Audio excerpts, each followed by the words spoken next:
भक्ति होती है जो कि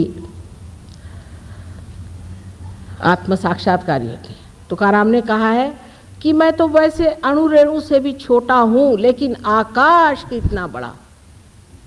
सो कैसे? जब ये अणु रेणु आकाशी में मिल गया तब मैं कहाँ रह गया? अनन्य। इनकी भक्ति पढ़िए। बिरहा के गीत गाने वाले लोगों के पास सिवाय रुलाने के और कुछ नहीं। मिलन के गीत पढ़िए।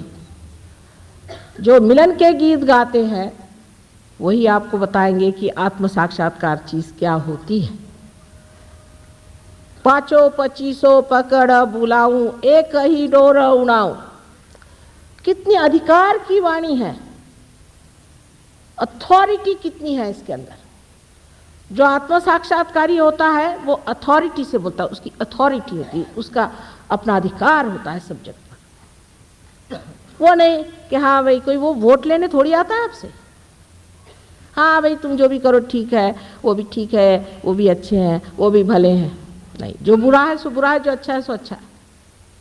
ये अधिकार की वाणी जहां आपको दिखाई दे, समझ लेना चाहिए कि आत्म साक्षात्कारी खड़ा हुआ है। ईसा मसीह को देख लीजिए कि जिनका सिवाय पवित्रता के सिवाय और उनके अंग में कुछ नहीं था, साक्षात ओंकार सो। उनका एक वेश्या से क्या संबंध? लेकिन ये जब एक वेश्या को लोगों ने पत्थर से मारना शुरू कर दिया तो सामने आके खड़े हो गए, कह ले अच्छा तुम में से जिसने पाप नहीं किया मुझे पत्थर मारो। किसी की हिम्मत नहीं हुई।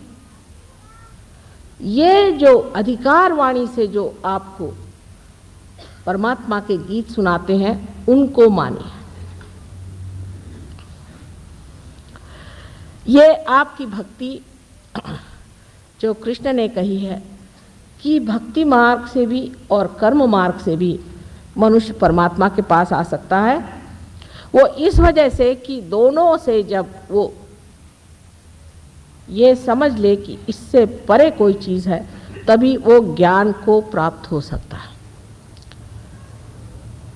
ज्ञान को प्राप्त होने का मतलब ये नहीं कि कोई पंडित हो जाए। आपको आज ही एक केस बताऊं कि एक देवी जी मेरे पास आई तो उन्होंने कहा कि माँ देखो मेरी माता जी ने एक महाशय जी को, वो गुरुद्वारे जाते थे, उसको देखा और उसकी परीक्षा ली तो वो ग्रंथ साहब वगैरह खूब अच्छे से जानते हैं, गुरुद्वारे में जाते रहते हैं, ये वो करते हैं। उसका कि ठीक है, उसने कहा मैं तुम्हारी लड़की शादी करता हूँ, मेरी शादी करा दी। उसकी पहली एक बीवी है, बच्चे हैं, रोज़ लड़कियाँ लेके आता है, किसी की मोटर बना के लाता है, सबको बेवकूफ़ बनाता है। मेरे माँ से भी पैसा ले लिया और सारा उसको रट गया है, अखंड पाठ वगैरह करता होगा। तो वो बड़ा अच्छा आदमी उनको लगा। ये ज्ञान नहीं होता है, ये ज्ञान नहीं। ज्ञान आपके नसों में महसूस होना चाहिए। इससे आपको जानना चाहिए कि ये शक्ति जो सारे ऋतु बदलती है, जो सारे जीवंत कार्य करते हैं, वो शक्ति हमारे चारों ओर है। जब भक्ति और कर्म का मेल होता है, ऐसा कहा गया है, तभी ज्ञान प्राप्त होता है। कि जब आप भक्ति को कर्म में इस्तेमाल करते हैं, पर अपने ऐसा नहीं, जो भक्ति वाले वो भक्ति वाले, कर्म वाले वो कर्म वाले। आज आपने भक्ति करी, श्री राम की भक्ति करी, ठीक है, लेकिन आपको ये भी देखना चाहिए कि जब हम श्री राम की भक्ति कर रहे हैं तो उसके साथ हमारे कर्म कैसे हैं? क्या हम श्री राम जैसे हैं? मर्यादा पुरुषोत्तम जैसे हम हैं क्या? हम वाचा से, मन से, बुद्धि से, कर्म से हम क्या श्री रामचंद्र जी जैसे हैं? अगर नहीं हैं हम तो हमारा मेल नहीं बैठा। अब सहयोग में दो नाड़ियां जो बताई गई, ईड़ा और पिंगला, इनका मेल जब सर में होता है तो इनसे भक्ति से या जिसे कहते हैं सुसंस्कारों से या कुसंस्कारों से जो कार्य हम करते हैं उससे हमारे अंदर जो संस्था तैयार होती, उसे आप मन कह लीजिए। और कार्य में जो हम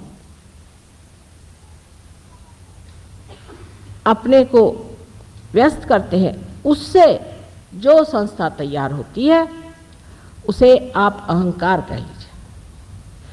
अहंकार और प्रत्यहंकार दोनों ही हमारे सर में जाकर जब मिल जाते हैं, तब इस तालु भाग में आप देखिए कि तालु भाग में कैल्सिफिकेशन हो जाता है।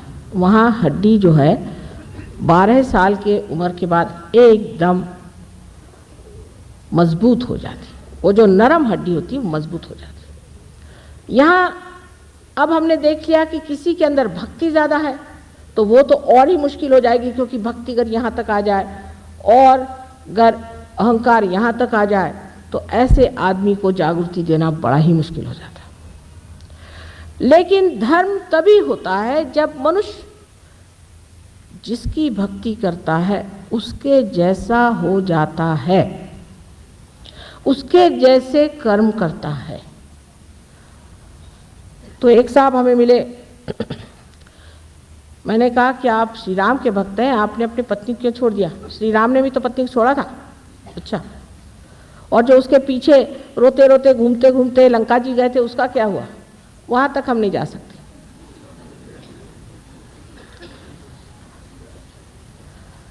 आपने 5 पत्नियां क्यों कर ली? श्री कृष्ण ने भी तो की थी, लेकिन वो तो योगेश्वर थे, उन पे तो कोई चीज छाती नहीं थी। तो हम तो उनको मानते हैं, तो हम तो इस मामले में उनको मानते हैं साहब, वो बात अच्छी करी, उन्होंने 5 बीवियां कर ली।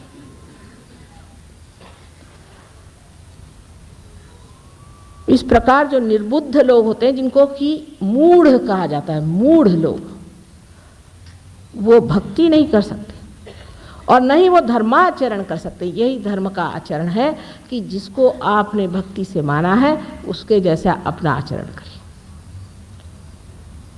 अब ज्ञानेश्वर जी जैसे आदमी, इनके के लिए कहती हूँ मैं कि साक्षात कोई ब्रह्मस्वरूप इतना पवित्र जीव संसार में आया और उन्होंने ध्यान की ही विधि बताई, समझ लीजिए, और उस पर उनके जो बड़े बड़े मंदिर बनाए वहाँ उनकी मूर्तियाँ खड़ी की है। उसके आगे हमारे यहाँ कहते दिंडी करना, दिंडी करना माने राम राम राम राम चले। सब लोग आते हैं अपनी वो टोपी ओपी उतार के, गंजी पहन के, सबका चला है राम राम राम राम, हाथ में लेजिम लेकर। और मैंने कहा भाई हमको एक दिन के लिए हॉल दे दो, हम यहाँ ध्यान करना चाहते हैं। ध्यान व्यान यहाँ नहीं करने का, यहाँ सिर्फ आप दिंडी कर सकते। मैंने कहा साहब वो जो बैठे हैं सामने ज्ञानेश्वर जी, उन्होंने कौन सी दिंडी की थी? कहले वो ज्ञानेश्वर जी थे, पर उन्होंने कहाँ लिखा है कि आप दिंडी करिए? उसे क्या मतलब है, हम लोग तो दिंडी ही करते। मैंने कहा अच्छा नमस्कार, अगर ये आज जीवित होते तो हम आपसे बताते कि आप क्या हैं। निरे मूर्ख हैं और महामूर्ख हैं। कभी कभी इस तरह की गलत भक्ति से हम लोग अपना नर्क का रास्ता बना रहे हैं। इसलिए सजग हो जाना चाहिए और सतर्क होकर के हमें समझना चाहिए कि हमारे भक्ति में कहाँ दोष आ रहा है। अब सबसे बड़ा दोष भक्ति में इस तरह से आता है कि जब श्री राम आए तो उनसे कहने लगे हम तो भाई परशुराम को मानते हैं, परशुराम ही अच्छे थे क्योंकि मर गए ना। श्री कृष्ण आए, हम श्री कृष्ण तुमको नहीं मानते, हम श्री राम को मानते, हो गया। जीसस आए, हम तुमको नहीं मानते, हम मोसेस को मानते, क्योंकि जो मर गए वो अच्छे अपने जेब में रहते हैं। एक प्लास्टिक का फोटो लगा लिया, काम खत्म। लेकिन वो प्लास्टिक का फोटो आपको कहाँ ले जाने वाला है, ये किस चीज़ का तमगा लगाया है आपने, ये समझ लीजिए। और फिर कहते हैं कि हमने माँ इतनी भक्ति करी और हमारा ऐसा हाल क्यों? तुम तो कहती हो कि हृदय में शिव का स्थान है, हम शिव भक्त हैं, और हमें हार्ट अटैक क्यों आ गया? उसकी वजह ये कि शिवो हम ऐसी वल्गना आपने क्यों करी? क्या आप शिव हो गए? क्या आपने आत्म साक्षात्कार पाया? मैं आत्मा हूँ ऐसे चिल्लाने से वो शिव भी आपसे नाराज हो गए। राम राम राम राम कहने से रामचंद्र जी कहते बाप रे बाप, इससे बचाए रखोगे तो हद हो गई।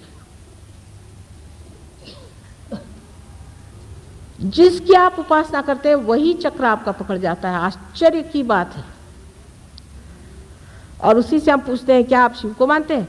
माता जी आपने कैसे पहचान लिया? अरे भाई जैसे भी पहचान, तुम्हारे चक्रों से पहचान रही हूँ, कोई इसमें विशेष ज्ञान की जरूरत नहीं है। जिसकी आप उपासना करते हैं और उसके अनुसार आप कर्म नहीं करते हैं और बेकार में उनका बैठ करके भजन करना सुबह से शाम तक, भजन करना चाहिए, मैं ये भी नहीं कहती भजन नहीं करो, पर अगर भजन करने से परमात्मा नहीं मिलने वाले, भज भज भज भज करने से नहीं मिलने वाले, मिलने वाले हैं आत्म साक्षात्कार से, जहाँ आत्मा का प्रकाश हमारे चित्त में आ जाता है। तब हम जानते हैं कि श्री राम जो है वो कहाँ बसे हुए। अब आप देख लीजिए, मैं आपसे बताती हूँ, जो दत्तात्रेय गुरु को मानते हैं उनके पेट में दर्द होता होगा, जो श्री राम को मानते हो उनको ज़्यादातर लंग्स की बीमारी हो जाएगी, जो शिव जी को मानते हैं उनको अधिकतर हार्ट अटैक आ जाएगा। अब ऐसे कैसे हो सकता है? तो आपने कोई न कोई गलत काम कर दिया। सहजयोग जो है एकदम विशद और साफ खुला हुआ है। सहजयोग की भक्ति में हर चीज़ आप जानते हैं कि आप क्यों कर रहे हैं, क्यों कह रहे हैं, ये मंत्र आप आज क्यों कह रहे हैं, उसका आपसे क्या संबंध है, उसका जनसाधारण से संबंध क्यों है, क्या है? क्योंकि आत्मा का तो ज्ञान हो ही जाता है स्वयं का, लेकिन आपको सामूहिक ज्ञान भी हो जाता है।